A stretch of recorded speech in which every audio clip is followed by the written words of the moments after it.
You're listening to the VICK757 podcast featuring Dwight and Michael Vick talking all things tech.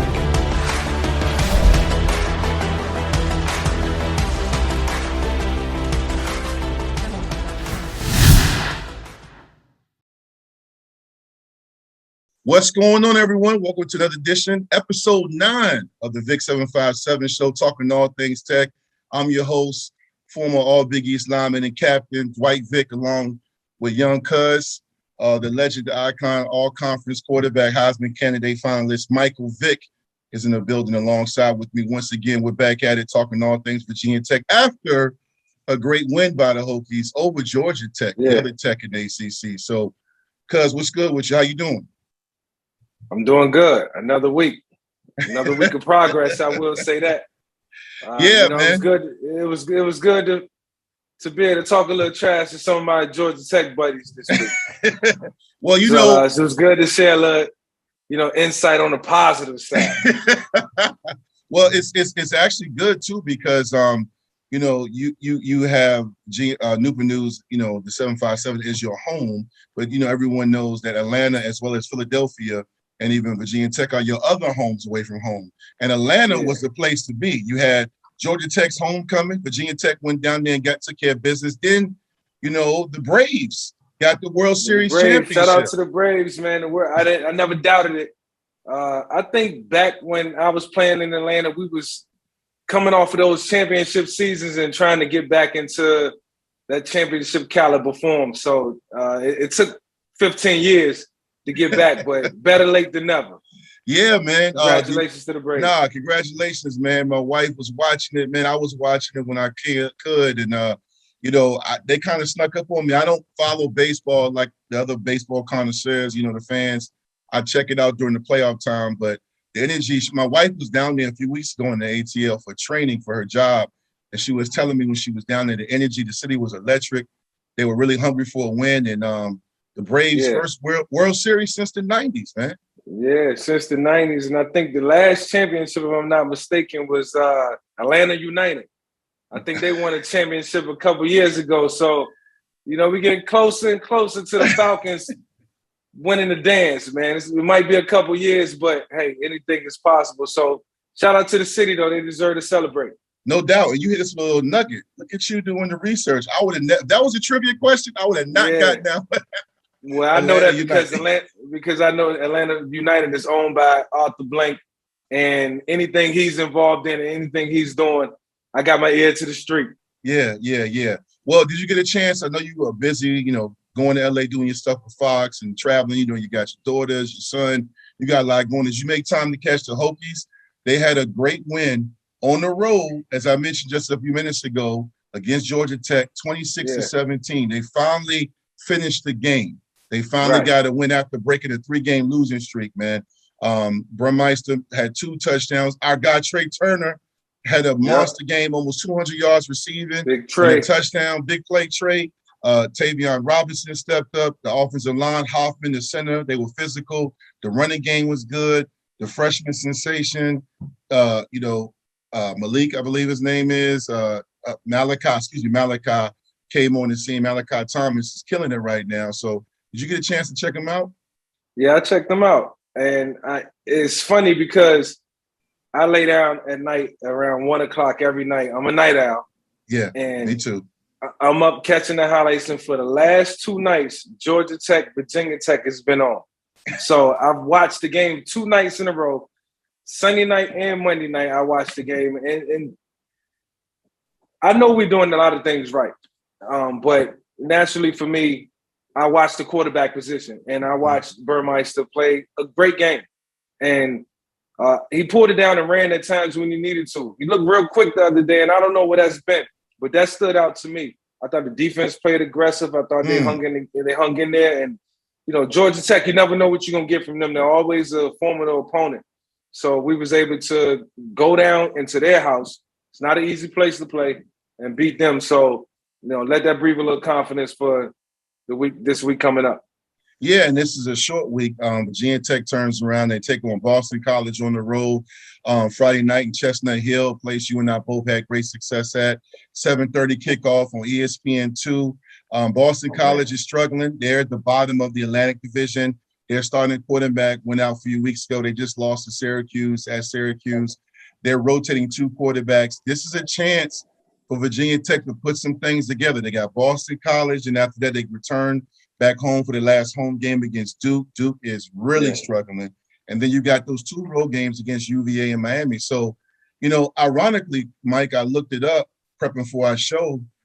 Everybody's been talking about UVA and Pittsburgh leading the Coastal Division, but Virginia Tech and Miami are right there. Virginia Tech at 2-2 in the Coastal. If they win out, and Pittsburgh still has Carolina, Syracuse, UVA, and another team left on their schedule, if Pitt slips up a couple more times, and they just lost against Miami, Virginia Tech is right there. It's amazing. Yeah. Despite these losses, they're right there in the thick of things in the Coastal. Yeah, I mean, anything is possible, but I don't want to get the cart before the horse with this group right now. Look, I love where we at. I love that we got a win, and it was a good win, but we got to really focus on one day at a time, one game at a time right now. And, it's a condensed season, and we got to make the most of it. So whatever has to be done in preparation to get ready to win these games, to make sure that the end of this year is promising and everybody can walk away feeling good about what they've accomplished, it has to happen within this stretch. And I'm super excited, man. I'm poised right now. Yeah. I'm poised to see what happens. It's cool because we got some excitement too, and everybody's gonna be watching close. I agree with you too, and I agree with you too. I didn't even know they were still kind of in it, because when you're losing, everything is magnified. Like it's doom and gloom. You had some injuries. You had some games you didn't finish against Syracuse and West Virginia, even though that's the out of conference game. And all of a sudden, man, you look, a win just kind of improves the outlook. But I'm with you.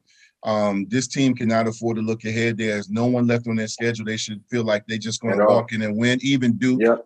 So I think this week they got to have that same approach.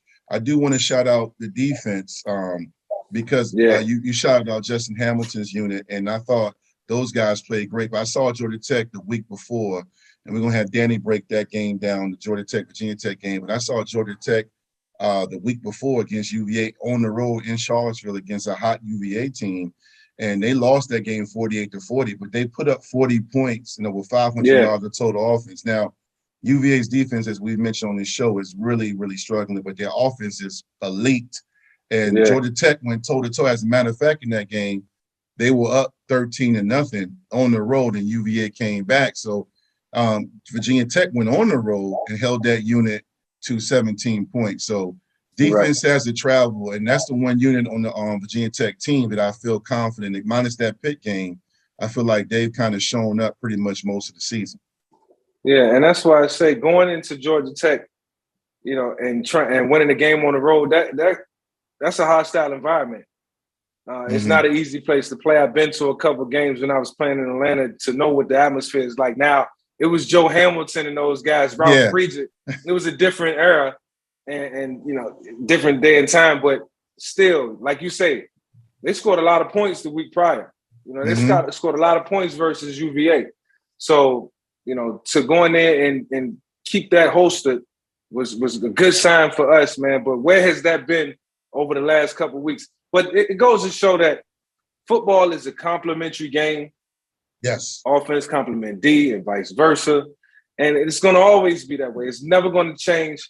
So that's got to be preached throughout, for each and every season, each and every team that comes through Virginia Tech moving forward in all the sports. Yeah, no, you're right. It is a complimentary game. And I think, the field goal kicker, Romo, it's so funny every time they say his name, that's his last name. Romo made 4 huge kicks. I think he was 4 out of 5 on the day. Special teams showed up. And, you combine that with some great defense, some opportunistic offense, and it felt like a little bit of the early 2000s, late 90s in Atlanta, man. So I'm happy for those boys, man. We're going to have Danny jump on here in a second and break down the game a little bit more in the notes. I'll just say this, man. Mike, when you look at the game and you look at Virginia Tech, You mentioned being a quarterback. If you're a Brummeister, what do you do this week on a short week against Boston College on the road? How do you prepare? What are some of the things you would have done going back in your times in college? What's some things he needs to do to build on a good game, a good performance? Yeah, I would have told my coach, don't change nothing. If you're going to change anything, change some formations, change the shifts, change the motions. We can green dog, we can show a different look, but we're going to end up in the same thing. And I'm comfortable with what we did last week and how we won the game. Let's try to execute that with a little wrinkle here and there because every defense is different. Personnel is different. But, Coach, let's try to stay on script. This is what I like. This is what I had success with last week. Let's just make it look different, but wind up in the same play when the ball is snapped conceptually. So no nobody's thinking. We just get into the same spots. I'm going through the same reads. Yeah, that's a great point, man. And now we're going to have Danny jump on and give us his insight in his weekly segment, Notes, man. And the one thing I'll say while Danny's jumping on and getting ready to offer his insight is I like the fact that they simplify the offense. They ran the ball again, and since Fuente's been more involved in the offense, they've been averaging 31 points a game. So, Danny, what's good, my guy? How you doing? What's going on, guys? How we doing today? We're doing great, man. What's up, Danny? How you doing? You good? I'm hanging in there. I just it's an interesting time of year with the baseball football crossover and obviously basketball season starting up. So it's the best time of the year if you ask me, though, when it comes to being a sports fan. No doubt. Well, for you, if everyone, this is your first time seeing our show, we got a loyal fan base that's jumping on the VICK757 show, talking all things. This is Daddy Notes, our VT sports analyst, but he also does radio for 106.7 The Fan. He covers the Wizards. He's a Northern Virginia, D.C. guy. He covers the Washington football team and our Virginia Tech Hokies. So you should feel real good right now. I know your Nets fell short this year. The Braves won it, but your Wizards are off to a 5-1, 6-1 start right now. They were 5-2 at the start of the game that's being played right now at the time of this recording. So okay. We'll see where they're at going forward there. I did love Montrezl. I love that Montrezl Harrell acquisition, man. He's a baller. I really like him playing with Brad. Yes, yeah. You got to talk about the Wizards after the All-Star break, fellas. Come on, man. Very good point, Mike. I can't even catch the NBA this early in the year. I was just watching the Nets, and they're playing the Hawks right now. Okay. And guess what the score? The score was 12-9. I'm like, you got to be crazy to sit here and watch these guys run up and down the court for the next. I catch the NBA in the fourth quarter because there's going to be so many lead changes and tempo swings. I mean, KD was on too, and I love KD. Shout out to KD. That's my guy. He know that. But I'm catching y'all. I'm catching them in the fourth quarter when they turning it up, when they really start balling. No doubt. Well, Danny, you heard Mike. So we're going to get back to the big scan. We're going to jump on the field. We're going to talk Tech basketball too. Yeah. Can't wait. Yeah, Danny, what do you think, man? We finally got back on the winning streak. Virginia Tech snapped a 3-game losing streak. They lost some close games leading up to this matchup against Georgia Tech. It was a critical game. They are now 2-2 in the ACC, 4-4 overall. But Virginia Tech came down there in all 3 phases, as Mike mentioned before you jumped on, controlled the game. Brummeister was efficient. Trey Turner, big play Trey that we've come to know and love, made some plays. Tavion Robinson was reliable. The running game, the last 3 weeks is just, especially the last 2 weeks, has been great. What was your impression of the Virginia Tech Hokies against Georgia Tech? Yeah, man, it was just really good to see him get a win. And I think we should definitely start with the positives. And I think that definitely starts with something that you just mentioned, buddy, and that's the running game. I mean, for the second consecutive game, we felt comfortable about running the football. And you have not been able to say that a whole lot during Justin Fuente's tenure as the head coach. And there's a lot of questions surrounding why that is, because they have had talented backs for his entire tenure. Maybe not the same quality as a David Wilson, Ryan Williams, or any of the other great backs we've had, but they're still very good. And you're seeing that with Malachi Thomas, who's now run for over 100 yards in back-to-back weeks. And I really like that what we've seen from Raheem Blackshear, who with the emergence of Malachi Thomas has kind of taken a back seat a little bit. But I really want to see them make that more of a two-headed monster. And hopefully that's a direction they're headed. Another point that you made there, Dwight, was the performance there by big play Trey Turner. I mean, what an absolute beast. He was out there. He was making plays early in the game, though. And I think that's ultimately what put Virginia Tech in a position to win the game in the fourth quarter. They came out and they started well. They don't do that so often. Even when they're playing at home, they come out slow. They let the bad teams that they're better than stay in the game and give them a chance to pull off an upset at the end of the game. Or if you come out slow against some of those better teams, like against Notre Dame and or North Carolina, then they're able to jump on you early and snuff you out a lot of the time. Hasn't quite been that way. And each game has had its own unique, flow to it. I mean, because my goodness, Tech has had 3 really crazy finishes that could have gone either way. And all 3 of them went against them in those scenarios. So it was great to see Virginia Tech just find a way to win, but the second half was sloppy. And there's a lot that we could talk about what they still need to improve upon, because it's a lot of the same things that we've been talking about, guys. Now, this question is for both of y'all. And Dwight just said something before you jumped on, Danny. He said that Fuente just started calling the plays, correct? Or No, he's gotten more involved. So he stopped working with the scout team, offense or whatever, and he started spending more time with. And he's been more involved as far as just working with the offense, the meeting rooms and practices. And since his involvement, and I've got this credit this information from Will Stewart at Tech Sideline. Since he's been involved, the running game went through the roof. The rushing numbers, as well as the points per game, is now at 31. Prior to his involvement, they were only averaging 21 points a game. So, Danny, you can speak on that. Yeah. I wonder why they didn't allow Fuente to get more involved sooner, if that's been the case. I mean, that's a very obvious jump in success, specifically in running the football. And it's funny because I just got done talking about how under Justin Fuente, they have never been a team that can consistently run the ball. And now that he's getting more involved, they're finally doing it. Where's that been? Where's that coming from? So let me get this straight. He handed over the reins to somebody else to handle the offense, because I thought Fuente was the play caller. No, he is a known play caller. When Tech hired him, he called plays for Andy Dalton at TCU. He was OC. Right. Dabo Sweeney almost hired him at Clemson when he was there. He's still there, they're coaching, but he almost hired Fuente as the offensive coordinator. And when he was at Memphis, he was the offensive coordinator and head coach. So he is known for calling plays. And he's the head coach. He brought in Brad Cornelison, who is the offensive coordinator. But that's been the claim and frustrating point with fans, is that they have wanted him to take more and be more involved, because he has a great history of play calling, and he trusts his coaches. So he's been reluctant to do it. But from all accounts and all reports, these last few weeks, he's been more involved.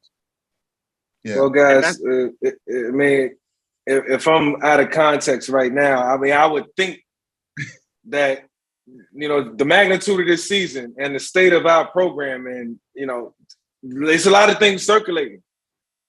I would think that your best foot got to be put forward for the 2021 season. And whatever has to happen to show promise needs to happen. If this is your strength, if this is what you do, I understand having other people in position to, be a play caller or try to become a great play caller or under your tutelage, that's okay. But this is big time college football. And when it's a lot at stake, and when jobs are on the line and families, relocations and things, come on, man, you got to step it up, man. Somebody got to take the onus, like, okay, I got this. You know what I'm saying? And in a way, I'm kind of calling him out on this. Like, I would think that he would have been involved way sooner. Of course, we had some success earlier, but you got to see the big picture when it's all said and done. Maybe I'm jumping the gun. No. Look, if there's somebody got credibility, if there's someone that has credibility to say that, is you. Yeah. No, I don't even think it's about calling anybody out. I'm a little baffled right now. No, I'm taking it back. I'm taking it back. Yeah, I mean, I'm glad we having success, but damn, hold on. Yeah, I'm back. Yeah, no. Well, and that's ahead. and Mike makes a great point, though. It's what I was saying earlier. Why did it take until week 8 to make that decision? Week 8 of year 5 or 6 of your tenure as the head coach of this program. You know, we're talking about things that have plagued the program now for years at this point.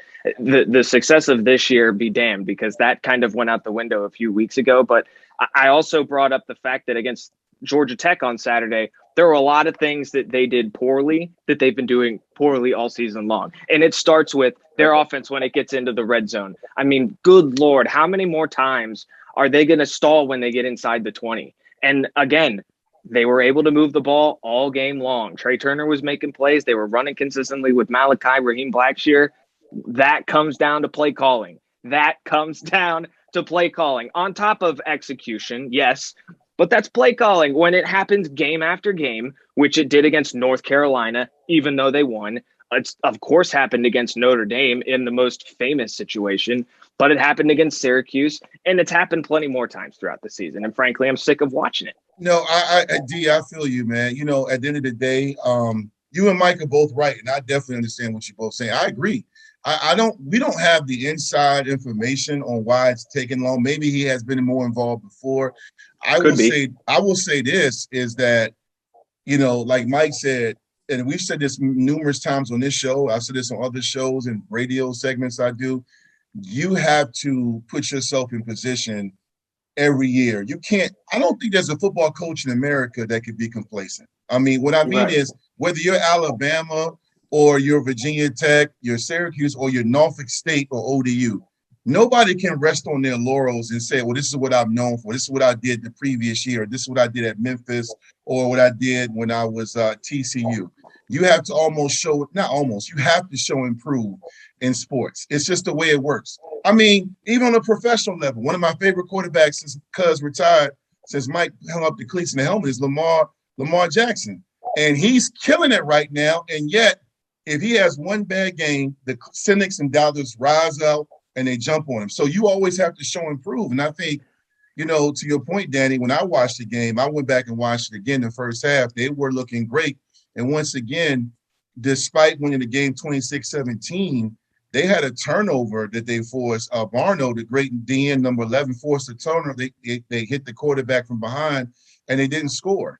And if you look at it, they had a good amount of points in the first half, but they didn't really score that much at all in the second half. And that on the road, you have to score when you get in the red zone and you get those turnovers, a sudden change. You have to make it count, man.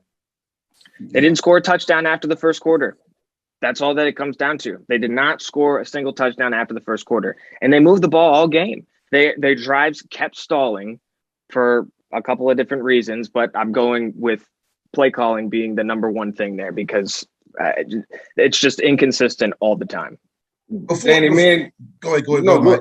Danny, man, Dwight talked about the schedule, the remaining schedule. I heard Dwight's breakdown, and he gave me an amazing breakdown, and I believe it. But I want to hear yours. I'm the type of guy Hold on, Mike. Let me get to be fair to Danny. Danny, what I reminded Mike about, and I found this out, from David Till and Tech Sideline and a few other Andy Bitter as well. Virginia Tech, it's all this craziness, losing 3 straight.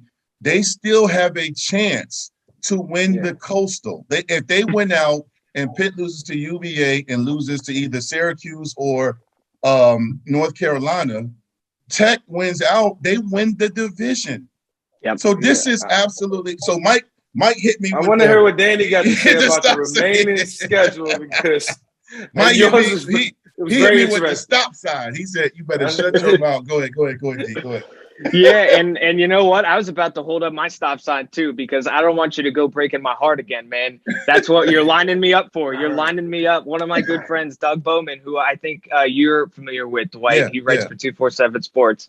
He always tweets at the end of Virginia Tech games, all aboard for the Heartbreak Express. because that's where Virginia Tech ends up every single week. Man. It's just absolutely ridiculous. But so this stretch of 4 games here coming up, gentlemen, is very interesting because for at least the next 2 weeks, I think Virginia Tech should be significant favorites. And that's despite everything that's happened this season. They're going to go on the road against Boston College on what's a little bit of a shortened week because they're going to play it on Friday night. And going up there and win it in Chestnut Hill, as you both know, is not easy. That's a tough place to go and win a football game. And it has been for Tech, too. Every time they go up and play Boston College, the Eagles give them everything that they have.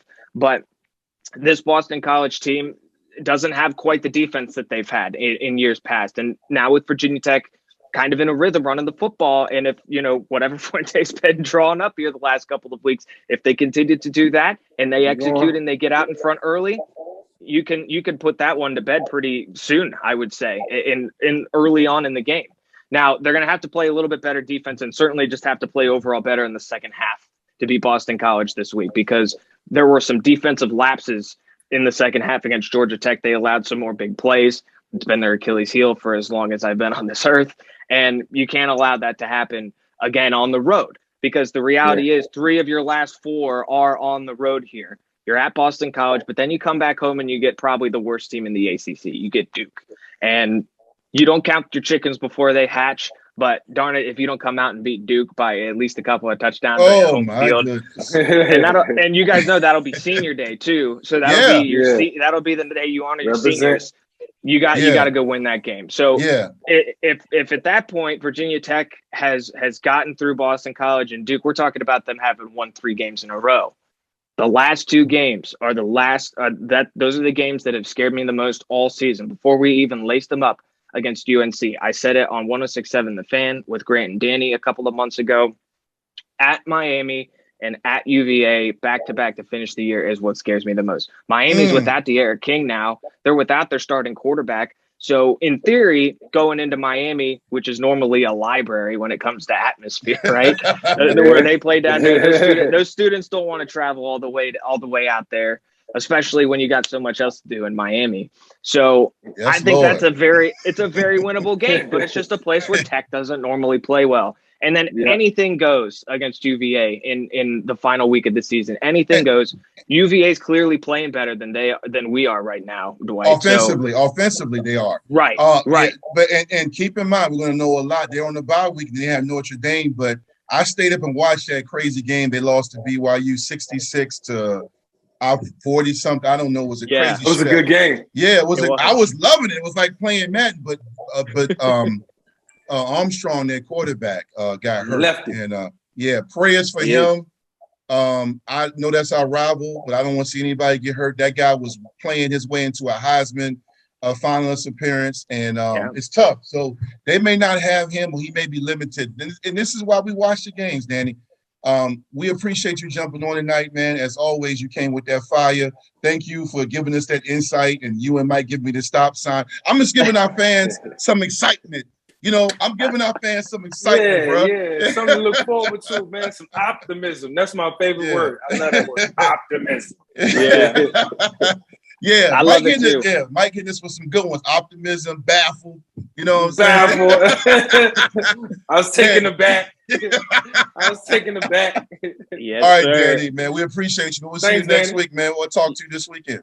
Appreciate you guys. Hey, one game at a time. Let's no go doubt. beat BC We all in this this week. together. We all in this together. All Yes, right. Talk soon, boys. Salute to you, man. Appreciate you. Danny, once again, coming with the notes, man. Now, Danny gave us some, and he breaks it down. I love his honest assessments because he's right, man. Virginia Tech, he reminded me, and I forgot all about that. They won the game 26-17, but the reason why I shouted out our kicker, Romo, is because they didn't score a touchdown after the first quarter, and it's crazy because if you watch that game like we both did, they were moving the ball well, and they even got a couple of turnovers, especially that one when they sacked the quarterback. But we'll turn our attention to bringing in 2 legendary Hokies, man. William Boatwright and also Melendez Bird are joining us, man. Jumping in, Virginia Tech, talking all things VICK757 show, man. I'm really excited to get these guys back. Yeah, we're going back, getting some real OGs for the job. to talk tech, man. I love that about our school, our program, man, when you can go back and find the guys who helped pave the way. Like, these are guys who like helped cement the legacies around Virginia Tech and in terms of, creating a structure, atmosphere, how we supposed to conduct ourselves. Like I say, my generation was only able to look up to you, Cornell, Corey Moore, but man, it was dudes that was before us. Like, I used to look on the wall and see who was the center, Jim Pyne. Jim Pyne. And then they say he played in the pros, and I'm like, these dudes was phenomenal, man. Like, I wanted to be like those guys, Drunken Miller. Like, man. We got history. We got perennial players who played the game for us, man. Like, we put out a lot of good players. And Mike, I'm so glad you said that, man, because I want to welcome Melendez Bird and William Boatwright both to the VICK757 show. Gentlemen, Melendez, Boat, how you doing? What up? What up? How you doing, my man? Yeah, I'm doing great, man. Hey, I'm hearing Mike talking about Druckenmiller and Corey Moore and guys like that, and I'm thinking those are young guys. Those are some young dudes, well, that's why. I'm excited about this because I want to get caught up to speed on your era and what that was like. I'm very intrigued about the story and the history of Virginia Tech, man. Let's take it back. Man, that's a grind, man. That's just things that be thankful you guys came in when you did, man. I came in Coach Beamer's what make first you say year. That? It was rough, man. We talking irregular Chuck Taylors. Cut off grades, man.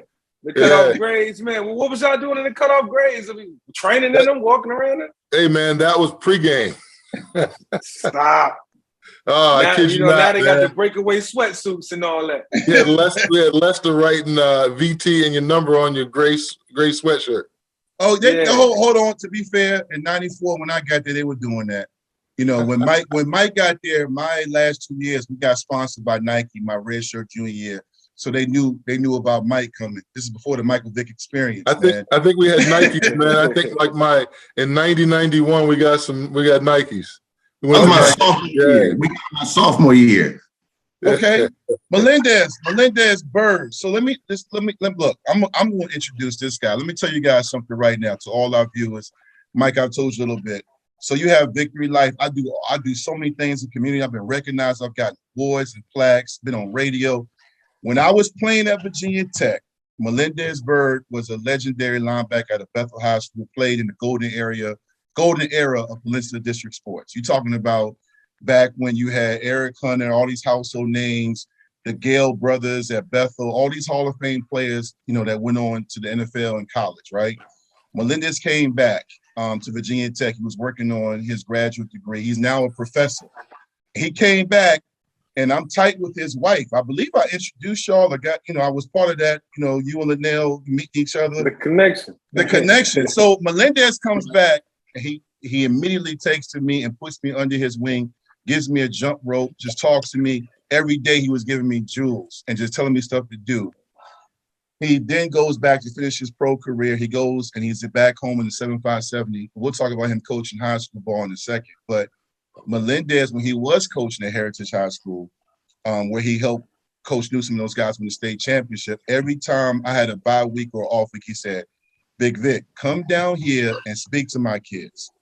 Then he would tell me, hey, I just signed you up. They're going to pay you a little something. Go speak at Norfolk State. Go speak at this high school. And I used to be like, what, man? I'm trying to get on these sticks. He was like, nah, I've already beat you on them sticks. I need you to speak. Because when he was there in the summer getting his degree and working out, he would play video games. But I just want to thank you right now for joining the show and also being part of my journey and challenging me, because you were like, look, you will get a chance to leave, bro. But I'm already in here. I need you to focus on tomorrow. I need you to focus on your future, man. Melendez, man, what's good with you? Hey, man, look, back then, man, just looking inside you, Vic, I always knew you was designed for greatness. And I basically did you how William Boatwright did me. Wow. You're looking at Michael Vick, you talk about you want to hear from the old days.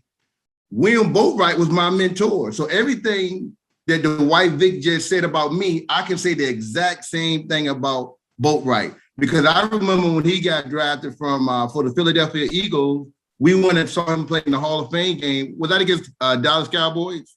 The Jets. Oh, the Jets. Okay. Yeah, okay. yeah.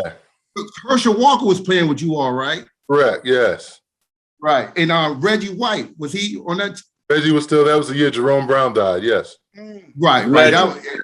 And because we came up to visit you, it was me, John Jeffries, and a couple other guys.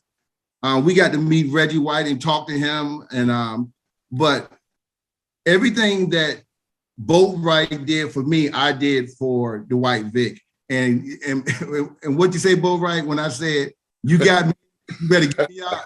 How did it go? Vic, man, I get back to grad school and I start a grad program, and a couple years, a year or so later, Melendez comes in. He starts the grad program, and I'm over in academic advising. He comes through and he says, "Hey, man, you got me in this. You gonna get me out." We're gonna work it together, bro. We got this. That's right. That's right. Oh man. Hey, Boatwright, you know, you were at Tech 87 to 1992, right? Right. You were there when Frank Beamer first got there. And yes, sir. But what people don't realize, and I mentioned this before, man, when we had Antonio Freeman on, because he came right before I got there, right after you guys left. People don't realize, man, you know, you guys back then were an independent right before you joined the Big East. In those years, y'all played the number one, I looked this up, the number 2 ranked schedule, the number 1 ranked schedule, and then top 5 schedules. So y'all were playing South Carolina, Oklahoma, Florida State when they had Deion Sanders. Just talk about that. Really? Yes, cuz I knew this, but I went back and looked it up to prep. You know, Boat, just talk about, you know, being an independent program, and in a lot of ways, you and John Jeffries and Von Hebron and all of you guys, y'all didn't have the bowl game streaks. Y'all were basically coming from the mud, kind of putting the bricks up. So I come in 87, and Coach Dooley had just left. They just won the Peach Bowl, and Coach Beamer comes in, you know, comes, sits in my living room, tells my mom that she lets me come to Tech. She'll make sure I graduate, and I'll take care of your son, you know, all this good stuff. So I traveled my first year in redshirt, and then we go to redshirt freshman year. And I heard you tell a story about, you know, you telling your dad, you're going to take that smooth shirt. I remember hearing you say that. Yeah, because I saw Cornell and Jim Barron. I meant somebody take a strong red shirt. Look, bro, my first year, we're doing Oklahoma drills, and I'm hearing shoulder pads crash like cars. And I look over, and there's a dude named Poppy Marana. There's Scott Hill and Jimmy Witten and some of these dudes, man. I'm like, please don't put me in there. Please don't put me in. Yeah, I was saying the same thing when Coach Buster was trying to throw me to the wolves. Who was our quarterback? Well, when I got there, Will Ferrell was our quarterback. He was the same year as Will Ferrell. Yeah, and Eric Chapman was there the year before, and he played my first year. So Big Vic, we go down and play Clemson first game. Now I don't start, and there's me and Eugene Chung played was a guard. I was a tackle our first year. Then we flipped. I went inside and he went to the tackle spot. And we go to play Clemson, and I don't start. But after 3 plays, Coach Marshall, who was the O-line coach at the time, turns around, looks at me and Eugene and says, "Hey, Boatwright, Chung, y'all go in next play." I'm turning around looking for who the hell Boatwright is, because I wasn't going out there. It was got his name. 83,000 people in Death Valley, man. I go out there, I look across the ball, and I see Michael Dean Perry as a defensive tackle. I look back, look at the linebacker, and there's Levon Kirkland, and outside is Jesse Hatcher, and I'm like, you got to be kidding me. Woo! What was the final score? Hey, man, we hung in there. I think the final score was something like 21-12, something like that. I mean, it was a close game. And like all of our games, though, we weren't winning a bunch of games, man, but we came in under probation, scholarship limitation. So we're hanging with folks for 3 quarters, but we playing Florida State, and I'm seeing my 4th defensive tackle. Yeah. Yeah, but you know what's funny? And I knew this from talking to, shout out to Bruce Garnes and John Berlin. We always show them love every episode because they were the historians, because they've been there from day one. And I got a tape Shane Beamer gave me of the 1990 highlight season, the 87 season. So this is back when I was younger. I used to watch this stuff. And, you know, to Boatwright's point, y'all were playing Clemson. Y'all played Miami when they were #1 in the nation. But the games were close. The game y'all had at Florida State, they moved the game to Orlando for fans. But that game was close. In a book Bobby Bowden had out back in the day, he said, this is before the rise of Virginia Tech, the toughest teams they had to play were Virginia Tech, not the Miami Hurricanes. This is in the late 80s and early 90s, man. I tell you, Coach Gentry used to say, we ain't bad, but bad don't mess with us. We give them a game, man. So, you know, good times, man. We would play hard, man, but it was just that we needed those couple more pieces, a couple more pieces, and we were to get over that hump. But it was good setting that foundation because the things that we were doing, it's good to see. And I did an interview my senior year, those senior videos, and I talked about this program. You can see where the program was going. You can see where, we're getting some great folks in. And I said, you'll start to see Blacksburg grow. You'll start to see getting top tier recruits coming in, and you'll start looking at winning national titles and getting opportunities to win. And so I sat in that stadium down in New Orleans watching Mike and the boys. And I'm telling you what, I about lost my damn mind going into the fourth quarter. So that's some great memories. Thanks for that, my man. Yeah, Melendez. No, it was a fun game. I want to ask you this, man.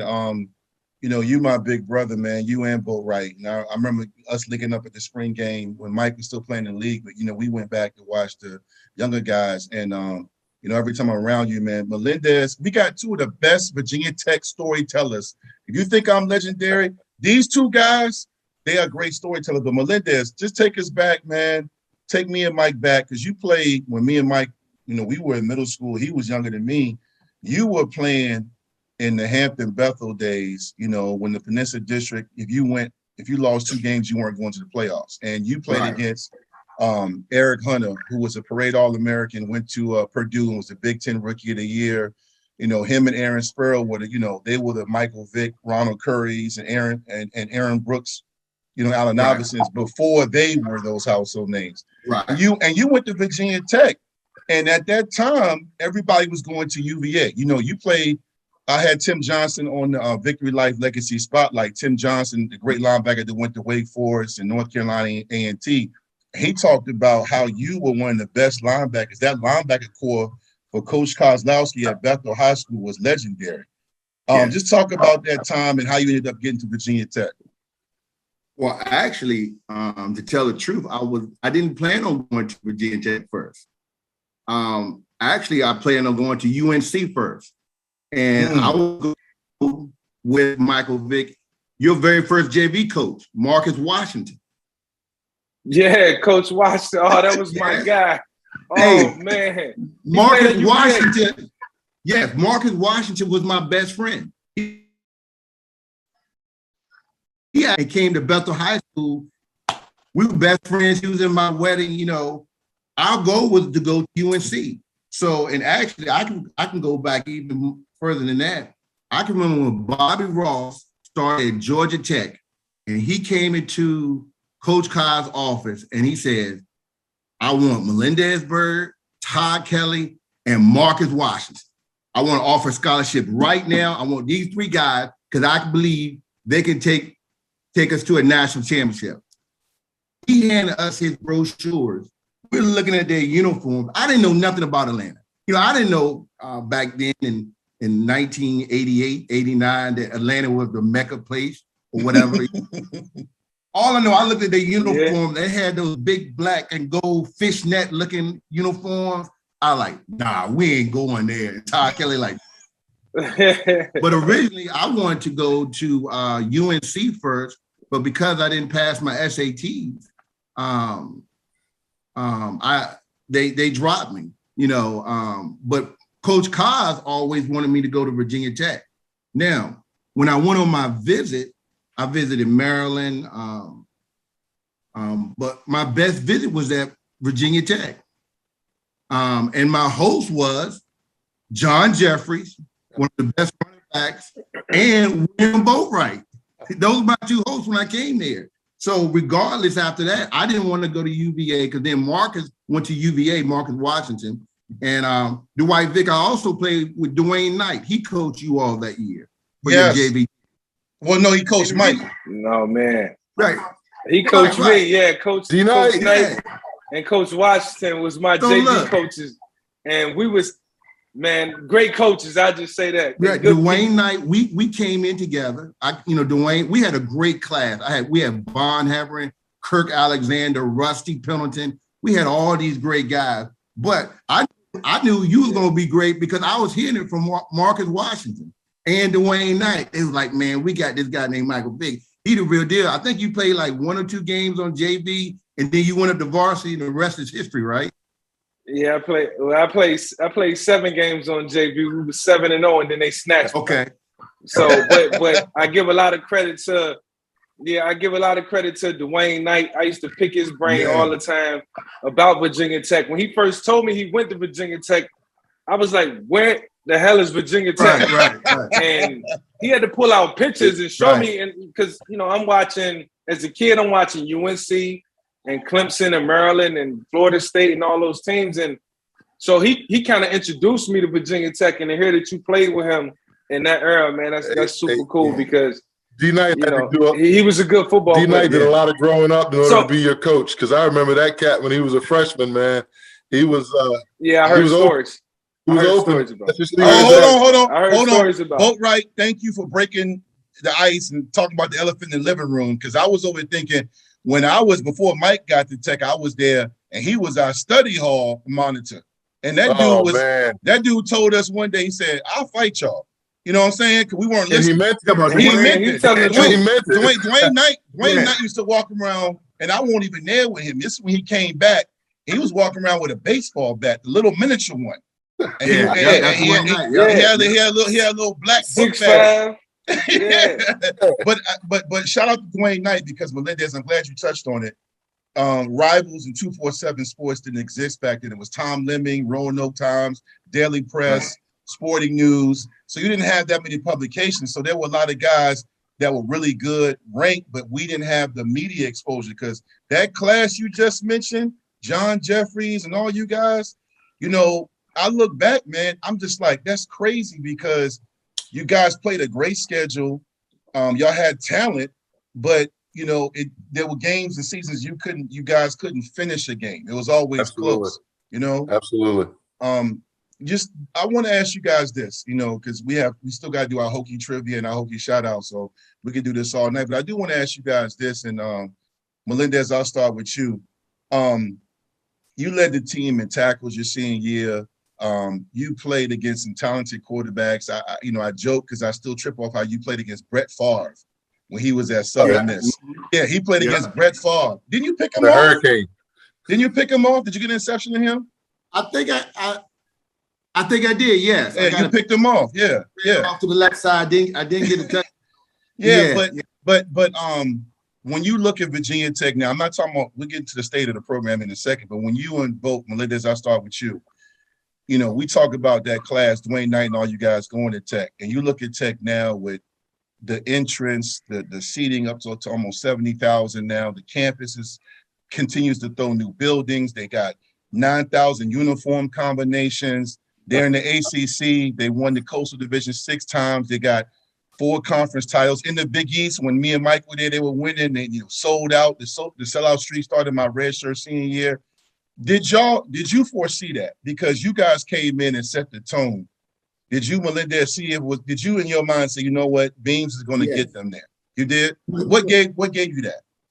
Well, one thing, Boatwright actually predicted it, because if you listen to I think it was the 1993 senior, and when Boatwright said, I forgot, but he basically said the foundation has been set for this place to. And so Boatwright actually had the vision of it, and then I had my own vision, because every year, at the end of the year, how you meet with with Frank Beamer, you have your individual. Every year, I kept saying, Coach Beamer, I don't want to play in this defense. I hate this defense. It's horrible. We playing on wide tackle 6. That's horrible. And I kept saying, I said, Coach, I'm not getting 100 tackles. I was getting 99, but the wide tackle 6 is designed for multiple players to get 60 tackles plus. Yeah. And then right after I graduated, Almation comes in, Steve Almation, they changed the defense, and then the linebackers go to making 120 some tackles a game. But I did have the vision of seeing that Virginia Tech was going to be great.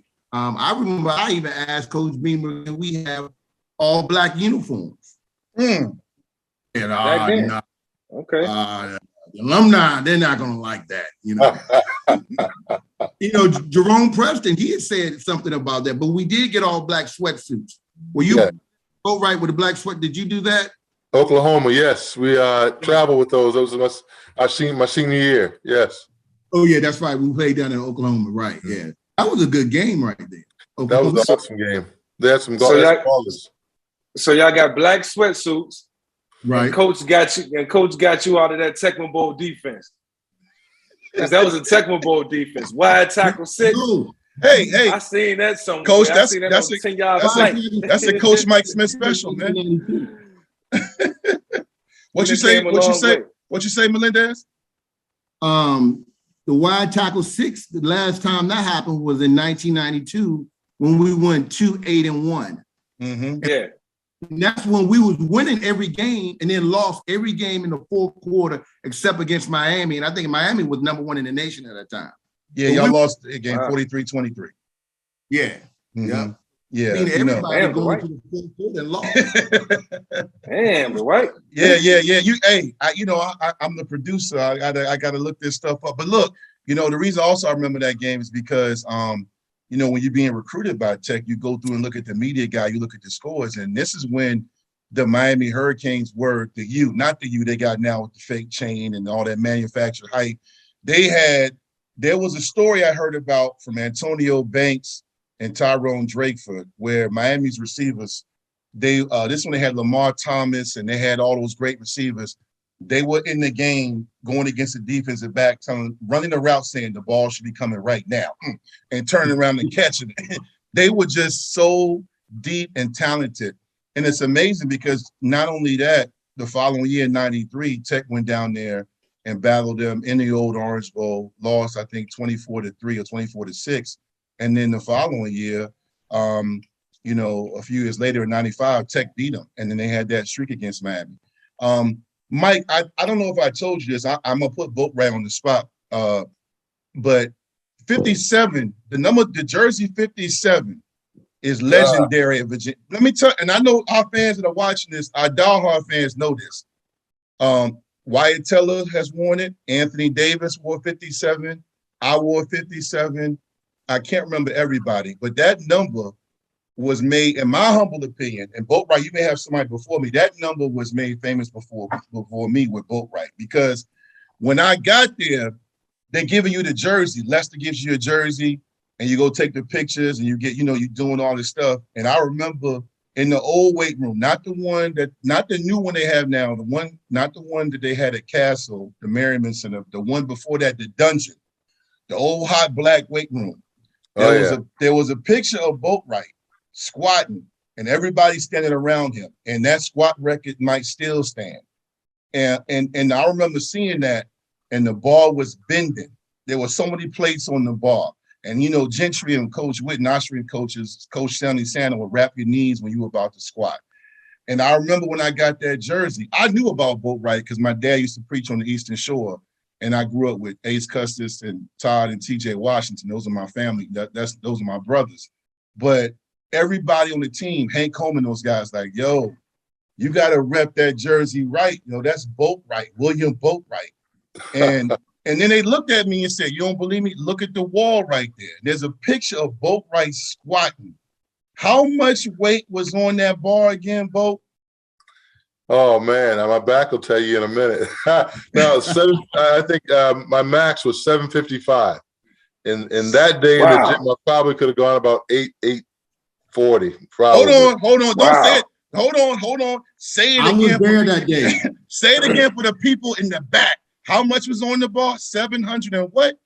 755 that day. I think, Vic, that day I was ready. I probably could have gone about 840 probably that day. Right. What made you stop? It You don't. Once get there, no, that's a one-time deal, bro. Okay, all right. Coach G put a max on that. He said, "Time out." All right, But got you. that was good move. So prior to that, that my junior year, Coach G pulled me over and asked if I wanted to compete in some powerlifting competition. So, and I said, "Yeah, sure." I'd done it in high school. Is one of the things that I enjoyed doing, and that's probably the reason. When folks talk about why they went to Tech. I got recruited probably by about 20, 30 schools in order to play out of high school. And Lindez talks about UNC, and they were one of the schools that had offered me an opportunity until the coach came to visit. He came in and he says, "Man, you look taller on film." I said, "Oh, shit." It's not a good thing. That's never a good thing. I said, "I guess I won't be going there." So I ended up at Tech, but the reason I think I chose to go to Tech was they had just hired the strength coach named Mike Gentry. And at the time, he had been a strength coach at East Carolina. And there were two guys he had put into the league that were the strongest guys at their position going in. One was a guy, a linebacker named Robert Washington, and the other was an offensive lineman named Terry Long. And I said, if he can do that with those guys, I need to go and I can commit myself to this guy. And, he can make some things happen. So I went in with an open mind. And Coach G, you guys know. He works his magic. Well, it ain't magic. It's a lot of heavy lifting and pick up heavy stuff and put it down and do it again. And so we went and competed at a powerlifting competition, the state powerlifting competition. And I go in and, everybody has their hometown favorites in some things. And I think I got kind of jerked around on a couple other events. So we come down to the final event and it was, we had to do bench, squat, and then we had to do deadlifts. And I am 65 pounds. I'm 60 pounds down to some clown that I should have been up by about 200 pounds on. And going to this final event, I got red lighted a couple of times. So we're at the scores table and this dude is telling me what he's going to do, telling me, you have to record your weights before you go. And so now I'm pissed. So whatever he does, I got to do 65 pounds more. So this guy ends up, I think he deadlift 650 pounds. I said, "Give me 720." And I had to pull 720 pounds off the floor. And I don't know how the heck I got it up, but I got it up. And then I almost went over to fight the guy because I was jacked. But, it was one of those things that if Coach Gentry tells you can do it, and I was one of those guys that bought in and drank the juice and was ready because, as an athlete, some of you guys are just naturally talented. I just had to get strong to play in Dwight, playing in the box, man. Fighting in a phone booth. You ain't going anywhere. So biggest, baddest dude's gonna win that battle 90% of the time. And I had to make sure it was me. Yeah, look, man, you one of the GOATs, man. I told Mike and I told Melendez yesterday when I talked to him, when Virginia Tech came out with their all-time list in the Beamer era, I was happy to be on third team. But then when I didn't see you, or maybe you were on there, I just wanted to make sure anybody that knew you should have been on above me. I ain't no punk. I ain't never gonna just say nobody better than me. But you were that dude, man. That's why I wanted to have you guys on. Let me ask you this though. I want to segue into the current state, the current Virginia Tech football team. Before we want to talk about that, I want to get to Hokie trivia. You guys both watched the game. You guys were legends in your own right. And I think you guys have the best perspective, you and the guys from the late 80s and early 90s, because you guys know what it's like to lose close games. You've been through it before Tech was a household name. Melendez, I'll start with you. When you look at Virginia Tech this season, and you can look at, during the Fuente era, they're currently 4-4. They're coming off a good win on the road against Georgia Tech, 26-17. They still have a chance. Mike laughs when I say this. They still have a chance, a legitimate chance to win the Coastal. Look at Mike shaking his head. But with that being said, I just want to hear your thoughts, Melendez, then yours, Bo, about the current state of Virginia Tech football. When you see Tech play win or lose right now this season or just in recent years, what are your thoughts? Florida Evans comes to mind. Who? Florida Evans. Florida Evans. Damn. I knew this. I knew this was gonna be an old school night, baby. Elaborate. Come on, Elaborate. Man, Florida Evans, man. You know what she do to He threw the place down. Yeah, man. Yes, man. Yes. I mean, it is what it is, man. It reminds me a little bit of the season when I was at 2-8-1, but I look at the offense. I don't see a rhyme for a reason. I don't see a dominant player. I don't see a Michael Vick. The quarterback, he has the most rushing attempts, but he don't have a Superman 7 on his chest running. They say he's fast, but I just don't see it. I don't see it. I don't know who the dominant player is. So when you say that, I'm not trying to get you to say any hot takes or, what'd you say? You got to bench this guy, fire this guy. Right now, in the current state, you can't go back to the preseason. You can't fix everything. What would you say they need to do with Boston College this Friday night, Duke the following week, then Miami on the road and UVA on the road? These are their 4 games remaining. What do you think they got? One job, just to beat UVA. Okay, one job, beat UVA. That's all. Because every year, whoever wins, either Marcus Washington buy dinner for me, or I buy dinner for Marcus Washington. And he been a whole lot of dinner for a lot of years.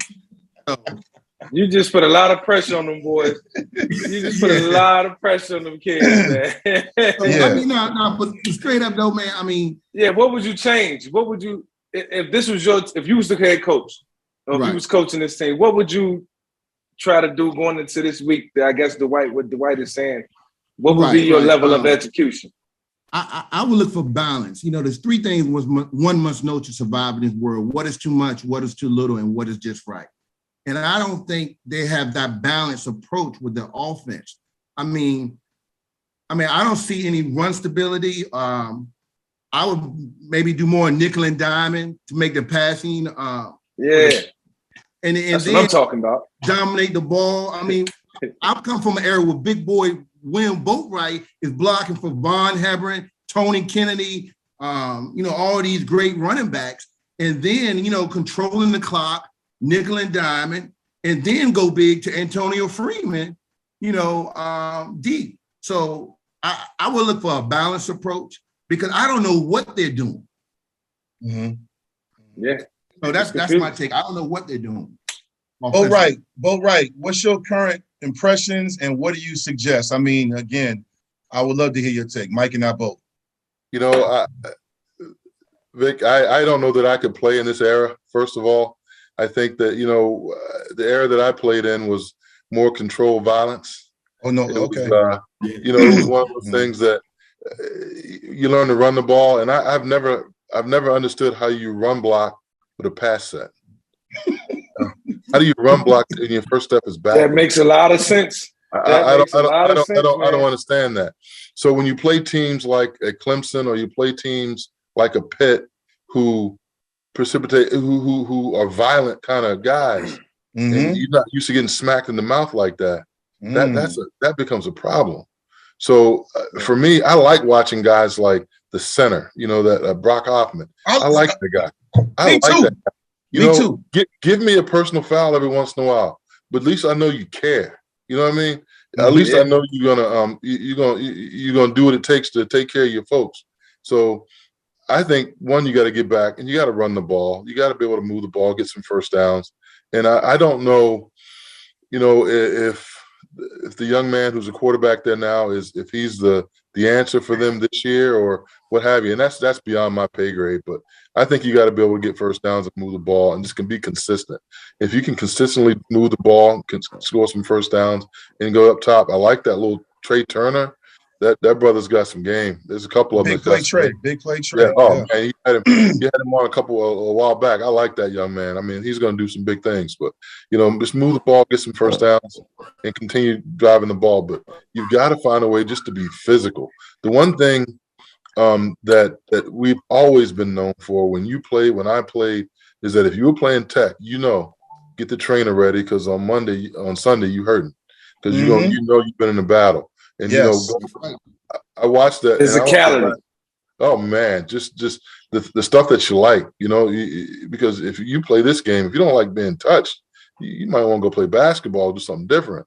I'm gonna tell you this. I'm gonna say this. I like what you said about the run game. I would take it back to the old school. I like lining up in the I slot. You know, I like lining up in two tight ends, two tight ends, one back. 21 personnel. Let's go downhill. Yeah, let's jump into those personnels because you can pass out of those sets too. Absolutely. And you know, we always did it effectively on every level. And Dwight, you know that our play action game was crazy. Woo! So I mean, I think we get away from that now. A lot of offenses now you watch them and they spread out, like you say, they run blocking from pass sets, and it's exact opposite of what used to take place 20 years from that. Absolutely. You know, so now it look different, but it don't give offensive linemen, I think, the proper position to make their blocks, man. Like they get put out of position in the run blocking game, and I think that's unfortunate.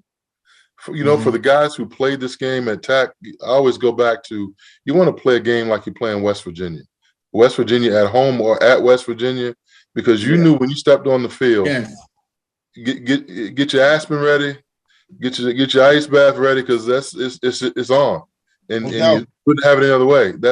And you get back to playing ball like that and that kind of Tech ball, you win some ball games. Now, you know, granted, if we played 58-minute quarters, 58-minute games, we might be a one-loss team right now, you know, something like that. But we just gotta get back to playing some good old Tech ball, man. And you know, I got nothing against the coach there. I had my druthers as to who I would like to have seen go be the coach there, but that's neither here nor there. The matter is we got a bunch of young men there now who need our support, and they're doing the best that they can do, and we got to put them in the best position to win ball games. And I'm not so sure that's always happening, but I like to see them get back to using what the skill sets that they have to maximize our opportunities to win. Yeah, no. We say Melendez? I was going to say, Boatwright, you mentioned that West Virginia style of play. And I was thinking the exact same thing. But to go even deeper, remember that speech Coach Gentry gave us before that game? Look, that was the greatest speech of all time. I knew West Virginia was number 2 in the nation, right? Yes, sir. Yes. And I knew we was going to win. I went in there, I said, dog, it was amazing. But I was thinking the exact same thing, the same style of way we played that West Virginia game. And get Coach Gentry back to give that same speech next week. Well, look, I'm glad you took us back, man, because Melendez, that's going to transition us into our Alexandria Restaurant Partners. Shout out to our sponsor, Alexandria Restaurant Partners, man. They have restaurants in Orlando and Northern Virginia. Check them out at www.alexandriarestaurantpartners.com. They have restaurants in Alexandria and Orlando, Theismann's, Bar Up Here. What's my one, Mike? I like Tua, Touchdown Wings and Burgers. Touchdown Wings and Burgers. They're sponsoring our podcast now, and also Hokie Trivia, which I can't wait to see Melendez both. We have not had anyone go 4 for 4. I think the highest score has been 3 out of 4. So we had a couple of guys, Chris Ellis, another Bethel Bruin, he went 3 out of 4. And Ike Charlton and Nathaniel Adibi also did well. So we're gonna start off. Man, no pressure. No, we're gonna start off, man. With that, the first question. Listen closely. Okay, excuse me. Here we go. In 1993, in the Independence Bowl, the Hokies defeated the Indiana Hoosiers 45-20. During the game, the Hoosiers lined up to kick a 51-yard field goal when this ball was snapped and blocked by this player. The ball caught, Antonio Banks caught the ball, and he returned it 80 yards for a touchdown. Who was the player that blocked the kick? Obviously, it was a defensive lineman. Was it A, Waverly Jackson? Was it B, Lawrence Lewis? Was it C, Jeff Holland? Or D, Hank Coleman? Boatwright, I will start with you. Oh, man. I wanted to say John Rivers, but he's not there. No. Defensive lineman, interior. And the reason why I gave this question, because if you walk around Tech facilities and if you watch that game, it's one of the best pictures I've ever seen, because this player blocks it cleanly. Like it's It's a picture of him with his hands up, and and Banks and Tigre get the credit because Banks returned it, obviously, and Banks was known for making big plays, and Tigre led the way on that block. But the block was crucial, and it was right before halftime. So was it Waverly Jackson, Lawrence Lewis, Jeff Holland, or Hank Coleman? Boatwright, who you got? Waverly and Jeff were inside, so they got their hands full. I'm gonna go Lawrence Lewis. Okay. All right, Law Lou. Boatwright's going Law Lou. Mike, who you got? Waverly Jackson. He sounded like he blocked it. He was an animal. I used to go against him. He was an animal. Mike, you going with Big Wade? That's Big Boy. He was big boy. Yeah, he played for the Colts for a little while. Boy, oh boy. Okay. They moved him to the other side of the ball. Yeah, they put him on offense. We got to the Colts. They moved him from a defensive lineman to an offensive guard. Because he was like 8 years. Yeah, man, he was a beast, man. Country boy too, man. Big country. Melendez, who you going with? I gotta go with my man 757 Kick It Can Law Luke. That's who I think it is. Okay. So you guys ready? So Melendez and Boatwright went with my host at Virginia Tech on my visit, Lawrence Lewis. Mike went with Waverly Jackson. He said that real strong, Waverly Jackson. All right. The correct answer is Western Branch's own Jeff Holland. Jeff Holland blocked the kick. Jeff blocked it. And not only, when I was looking up trivia, as soon as I found this, I put this question together. I said, Jeff was the one. If you look, he had his hands up. He had that. This is back in the 90s. The half shirt. Jeff had the half shirt. No, that's right. Yeah. Jeff Holland. All right, nobody got it. Okay, we down to question number 2. It's all right. Nobody got it. Everybody's on 1. So here we go. Number 2. Frank Beamer played defensive back for Virginia Tech for this coach. This was his coach. After he played, he became the head coach of Virginia Tech, obviously, and he ended up coaching in 97 against this coach. They lost that day to Kentucky 14-7. Who was the coach that Beamer played for and coached against his first year at Virginia Tech? This was basically Beamer's coach when he played at Virginia Tech in the 60s, and then he ended up coaching against this guy in 1987. So was it A, Charlie Coffey, B, Rich Brooks, C, Joke Phillips, or D, Jerry Claiborne? I dig deep. Hold on. I'm gonna read it again. Frank Beamer played defensive back for this coach at Virginia Tech in the 60s when Beamer played. Then after his playing career ended, Frank Beamer became the head coach eventually at Virginia Tech. And in his first year as coach at Virginia Tech in 1987, he coached against his former coach, and they lost that game. The team they lost to was Kentucky, where Beamer's old head coach was coaching at the time. Was it A, Charlie Coffey, B, Rich Brooks, C, Joke Phillips, or D, Jerry Claiborne? Mike, what are you going to say?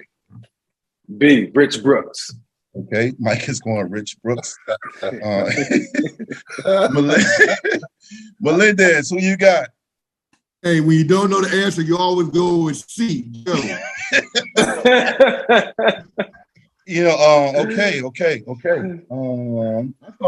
Okay, go ahead, Boatwright. Who you got? It's Jerry Claiborne. Yeah. You played against them both. The correct 7, man. Come on. But you know what? The correct answer is Jerry Claiborne. But here's the thing. All those guys I mentioned were Kentucky coaches. Yeah. Really? One of them was a Virginia Tech coach, but all those guys were Kentucky coaches. I didn't know if you were going to know that, Boatwright, because I saw your face. You looked like you were stuck for a second. No, I was debating upon A. I was listening for Jerry Claiborne, but if you didn't say him, I was going with A.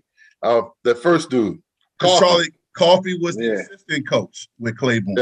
Yeah. So I tried to trick you. So Boatwright got 1. I tried to, I should get 2 for that because I know 2 of the coaches, right? No. That's that Eastern Shore math, man. Here we go. Number 3. I hope y'all get this one. This is gonna be fun. What was the nickname given to the great running back tandem of Kevin Jones and Lee Suggs? Was it A, Thunder and Lightning? Was it B, the Stallions, C, the Untouchables, or D, Fire and Ice? Mike, I'm going to start with you. Yeah. I'm going to say it again. Lee Suggs and Kevin Jones, two of the best that ever did it. Their nickname, and this was on posters, this was on ESPN, this was a nationwide nickname for them. Was it Thunder and Lightning? Was it the Stallions, C, the Untouchables, or D, Fire and Ice? Mike, who you going with? I'm going to go with A, Thunder and Lightning. All right, Mike's going A. All right. Melendez, Bethel's finest, Canadian Football League star, had 20 tackles against ECU. Melendez, state championship coach. I'm building you up, man. Who you got? I want to go with A, but I'm going to go with Stallions. Stallions, okay.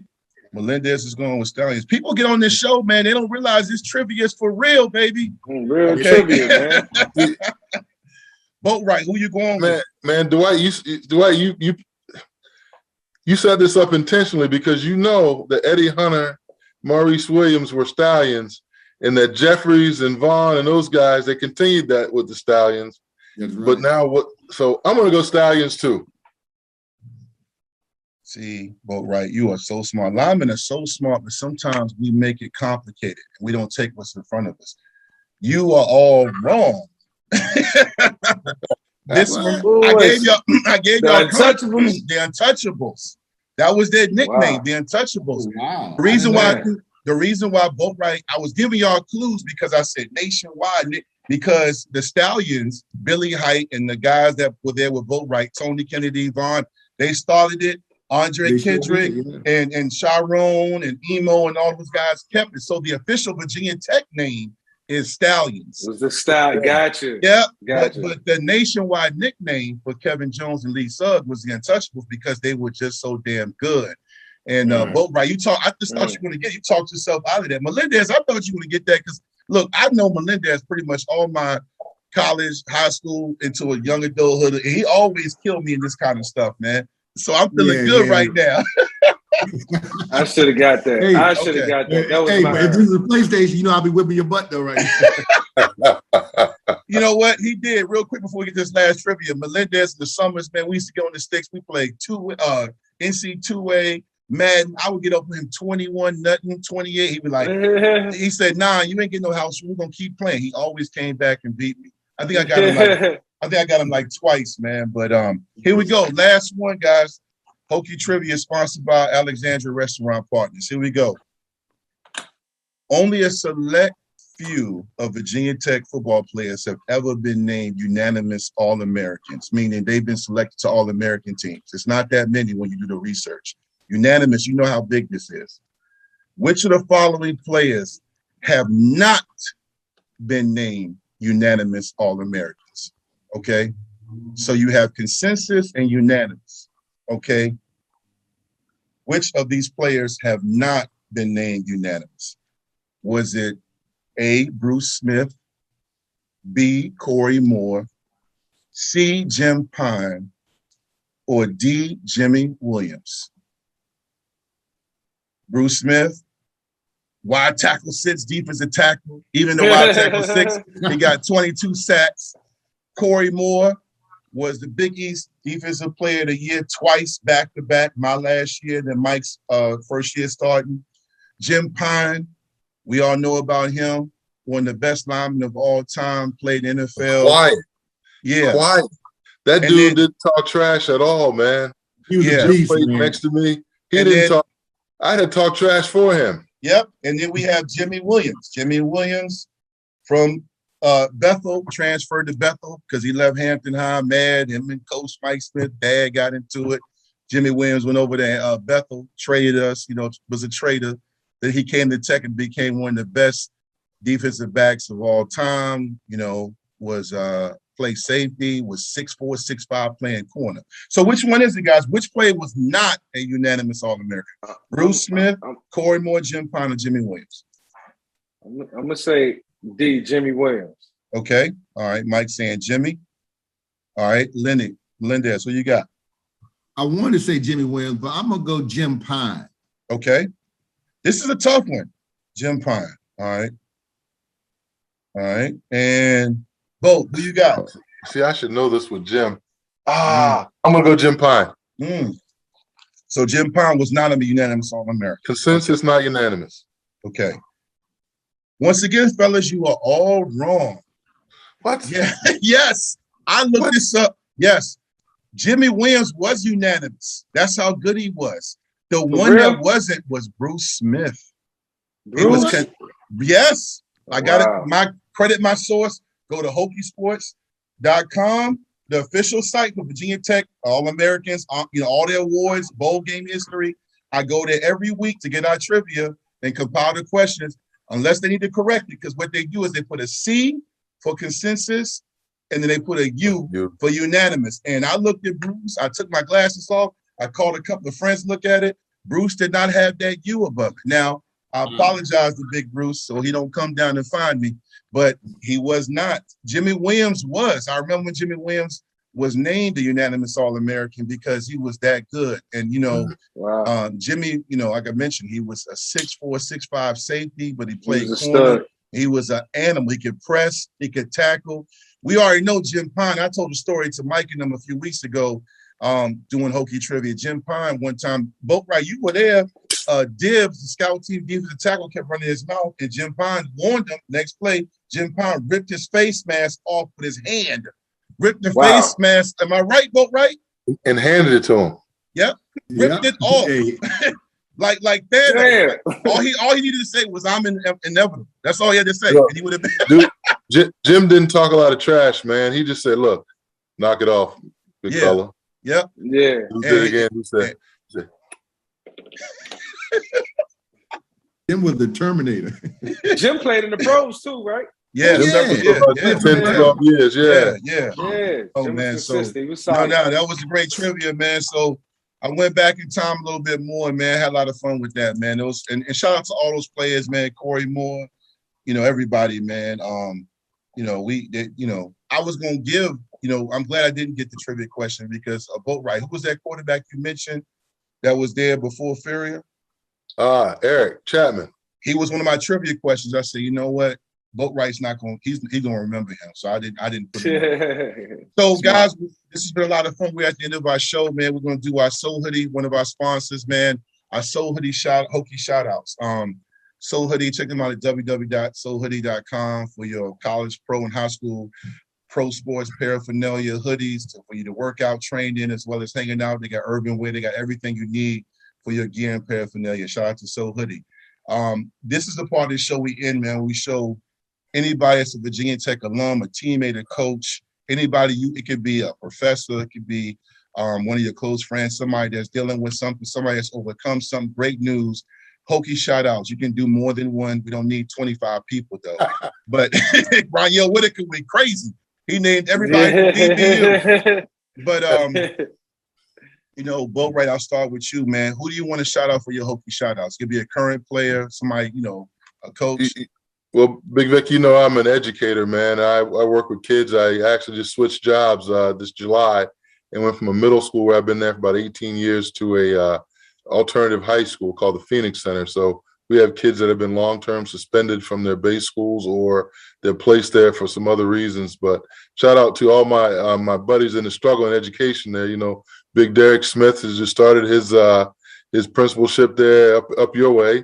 Greg Daniel played tight end, one of the best athletes I think I've ever seen. He's a principal at Colonial Forge High School.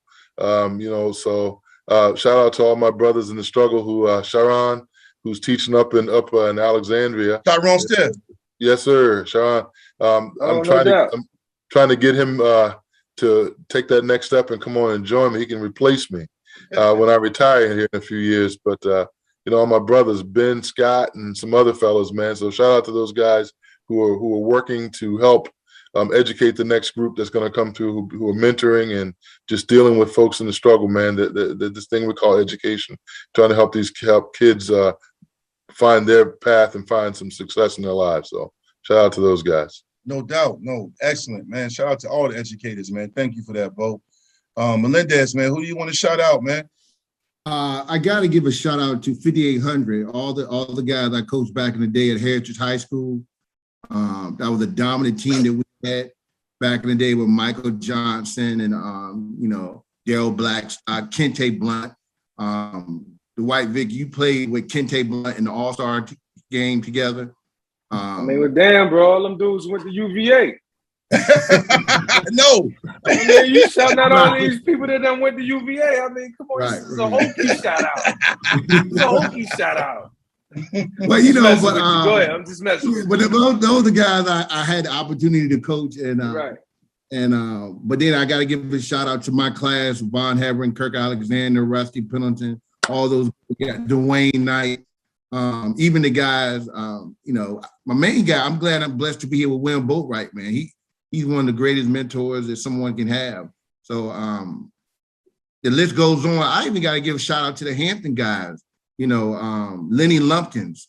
I wanted to wear number 10 when I came to, because of Lenny Lumpkins. I always looked up him back in the day.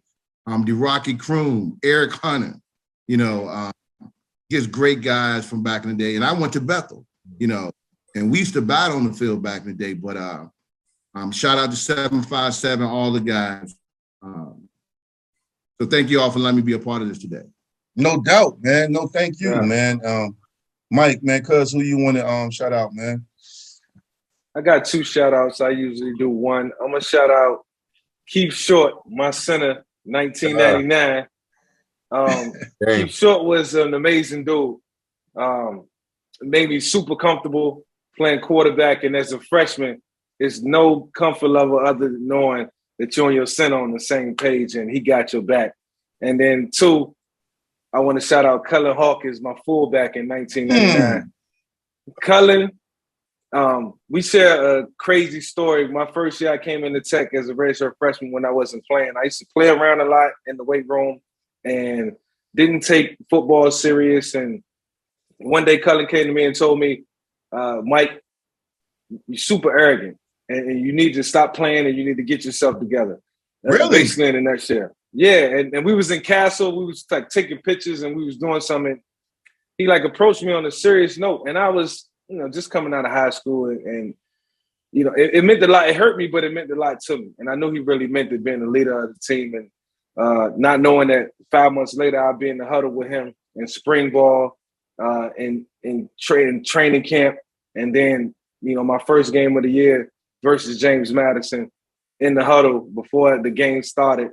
And I was nervous. He looked back and he told me, I got your back, kid. And he used to always ask me throughout the course of the game, you all right? How you feeling? Now, he was the only person checking on my emotions as a redshirt freshman. Nobody knew, but Cullen was there for me. So shout out to Cullen. I love you. Shout out to Keith Short. You my guy. I love you too, man. So those my guys who I fought in the trenches with. That's what's up, man. No, these are all great shout outs, man. So I'll be honest with you guys. I always have my shout out written down on my papers here. I have our stuff for the show, man. But I just got to go with both you, Boatwright and Melendez, man. I'm for me. You talking about, I'm a father of 3. I'm married. I am blessed. I'm doing some phenomenal things in the DMV. Mike and I got this show popping. I mean, the fans are jumping on board. We're getting sponsors. The love is there. But, an article came out, the Virginia Tech Monogram Club did a feature on me on September 18th, a few days after my birthday. And I posted it on Twitter and Facebook. And I went through and I read it and I posted a quote. And it said, everything I'm doing now is what I talked about when I was living in Fox Ridge and Collegiate Suites. And I've been blessed to have a mom and dad, great family members. Mike, we're close. We've been close for a long time. But you're not going to be successful without having people pushing you and telling you stuff, as Mike mentioned about Cullen Hawkins. You're not going to be living the fruits of your labor and living out your legacy without somebody on you all the time. And Melendez, you came in a point in my life right before I met my future wife, and you were on me. You would, and it wasn't even like, rude. It was just like you were just always giving me gems and books to read and giving me knowledge. And you prophesize what I'm doing now. Between you and my wife, you said you are going to be doing so many big things you're not even ready for. People are going to pay you to speak. You're going to be on TV and radio. And I used to be like, yo, what's this light-skinned dude talking about, yo? You know what I'm saying? And next thing you know, man, like, you know, it all started happening. And then Boatwright, you know, like Mike said, man, you know, we got a lot of guys in the tech brotherhood, you know, so many guys, you know, the Dave Cadellas and the Ty Washingtons and the Antonio Freemans and the Tyrods, and the brotherhood is real. But if you don't have what you guys did, Boatwright, if you don't have that squat record, if you don't turn down UNC, if you don't stay at Tech, there is no Dwight Vick, TJ Washington, Gennaro Napoli, there is no Derek Smith. There is none of us, because you guys set the tone, and y'all took some L's, but y'all stayed and believed in Beamer's process, which gave birth to Beamer Ball, which gave birth to Bud Foster, Lunch Pail, Almation. Those legacies, I'm eternally grateful. So I'm shouting both of you out right now while you right here, giving you, as they say, giving you your flowers. I appreciate you both. Thank y'all, man, for paving the way. Melendez, thank you. You know, I always tell you, man, me and Melendez be having some great debates on Facebook and on text messages, man. You know what I'm saying? Oh, yeah. But, you know, God puts people in your life, man. So this has been a great VICK757 show, talking all things tech, man. So salute to you both, man. And to our fans, we say thank you. Keep subscribing to this channel. The numbers are going up. We're about to be on Spotify. I got my intern working on it. It's almost done. So check us out on Spotify. I'll make the announcement. Also, we're about to announce the winners of our video contest on why you're a Hokie fan and what made, you know, your favorite tech moments memorable to you. So you're going to get your gear from Mike and I, Victory Life. So we're doing great things, man. And then there's a rumor out there right now that me and Mike may keep this going and go into basketball season. So you never know. But again, check the Hokies out. Friday night, Boston College, 7:30 kickoff. ESPN 2, man. Go Hokies, man. Thank y'all. Appreciate y'all. Go Hokies. Thanks, brother. I appreciate the love, man. Thanks for letting me out here. No doubt. Thanks for coming on, gentlemen. And D, Dwight, don't be hating on Melendez's skin, bro. We are who we are. You know what I'm saying? Let them be. They still in. That's right. Hey, y'all have a good night, man. Take care, Y'all be good.